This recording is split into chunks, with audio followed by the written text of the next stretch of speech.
You're watching the 2020 SCAC Spring Media Days. Today we're taking a look at the University of Dallas softball program. The Crusaders, of course, coming off an 8-33 season a year ago, 2-20 in SCAC play, including their first SCAC tournament win since the 2016 season. The Crusaders will once again be led by head coach Caitlynn Dykes along with junior outfielder Liz Cordova. Coach Liz, thanks so much for joining us today. Thanks for having us. Coach, you head into your second season as the leader of this Dallas softball program. What did you learn over the course of last year that gives you confidence heading into this season, and how excited are you just to get back with your team and get the season rolling?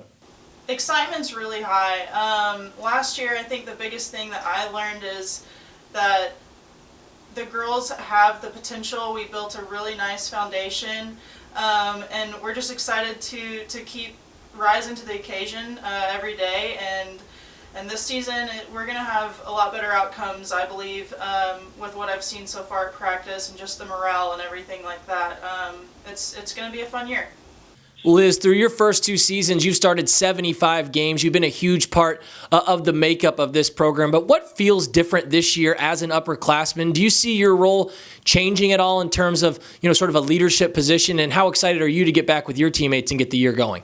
Yeah, so I'm super excited about this year. I think something different is that we are bonding and meshing really well, especially with the underclassmen that have come in.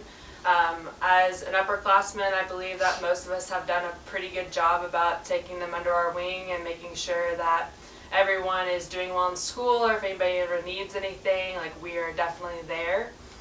So I definitely see that going on.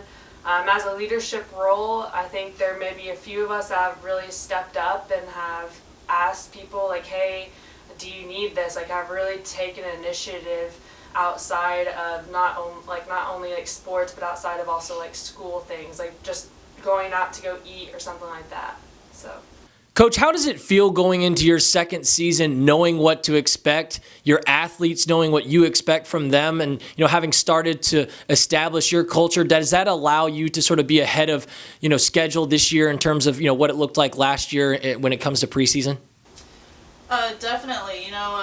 Experience always helps. But like you said, the girls know what to expect from me now, and I think we're really all on the same page at this point. The learning curve is kind of out of the way. So, yeah, I mean, we're all on the same page. Things are going really smooth. I just wish this rain would get out of the way. Liz, last season you were third on the team with 33 hits, second in that lineup with 16 RBIs, and led your team in doubles. What have you worked on through the course of the offseason to get yourself prepared heading into this season? And, when you're up at the plate and feeling comfortable, what's sort of locked in for you in terms of your approach? Something I've really worked on this, off season this past fall, was making more contact with the ball, just not really getting like those home runs, more just getting like the line drive hits, the things that'll move runners if need to be moved, or just the things that'll get me on base for the team in situations that we need someone on base. I think with my approach, I try not think anything in the box, just think if it's only me and the pitcher, and I just need to do what's best for the team and what can really help us be effective in a situation. Coach, you returned 6 players who registered 19 or more hits for your team last season. What are you looking for in terms of that experience kind of taking the next step, and where do you see the strengths in your lineup as you head into the year? Yeah, we've got some great leadership coming back, a lot of key players from last year that made differences in games. So we're really excited about that. Like I said, I've already seen them in practice. Everybody's stepping up and taking a role on that maybe they didn't have last year. So it's really refreshing to see. But not only the returners, the freshmen have really come in and made an impact already. So we're really excited about the young kids, just as well as the returners. But the returners know that things are a little different this year, but things are better this year so far. So they're keeping excitement high. Practices are fun and high energy, and it's just a different feel this year. So we're really excited. Liz, as we look ahead to this 2020 season, a big difference going into conference play will be 3-game series as opposed to the 4 in seasons past. Have you had discussions with your teammates as far as how that might, look a little bit different or change any sort of your approach as far as going into a 3-game series and maybe having a little bit more urgency? I think with just the 3 games, I think it's being a little bit more competitive. You definitely have to play well all 3 games. You can't really tie a series. So just going in, I think the team's thinking, we got 3 games and we got to give it our all. Coach, similar to asking about your lineup, as you look at your pitching staff and the arms you have on this team, sort of how is that sort of starting to take shape? What have you seen from your staff that gives you confidence heading into this year?